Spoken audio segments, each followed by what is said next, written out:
ఈ వాక్యాన్ని వీక్షిస్తున్న సహోదరి సహోదరులందరికీ క్రీస్తు పేరట వందనములు. ఈరోజు వాక్యం ద్వారా దేవుడు మనతో చెప్తున్న మాట: దేవుడైన యెహోవా నరుడు ఒంటరిగా నుండుట మంచిది కాదు, వానికి సాటి అయిన సహాయమును వాని కొరకు చేయదననుకున్నాను. ఆదికాండము 2:18. దేవుడైన యెహోవా ఆదామును సృష్టించిన తర్వాత ఆదాము ఒంటరిగా ఉండడం మంచిది కాదు అని అనుకొని తనకు సాటైన సహాయంగా హవ్వను నిర్మించారు. ఎందుకంటే ఈ సృష్టిలో ప్రతివి జంటగా ఉన్నాయి, ఒక్క నరుడు తప్ప. అదేవిధంగా ప్రతి నరుని కొరకు ఒక నారిని దేవుడు ముందే సిద్ధపరిచారు. ఇదే దేవుని సృష్టి. కానీ ప్రస్తుత జనం దేవుని సృష్టికి వ్యతిరేకంగా పరాయి పురుషుడిని, పరాయి స్త్రీని కోరుకుంటున్నారు. వేరొకరి కోసం సృష్టించిన స్త్రీని, పురుషుడిని కనీసం కన్నెత్తి చూడడం కూడా నేరమే అని బైబిల్ చెబుతుంది కదా.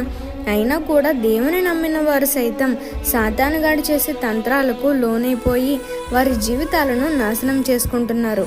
యవనస్తులారా, గమనించండి, మీ కొరకు దేవుడు ఒకరిని సిద్ధపరిచారు. మీ సొంత ఆలోచనలతో దేవుని చిత్తానికి వ్యతిరేకంగా పాపానికి చేరువవ్వకండి.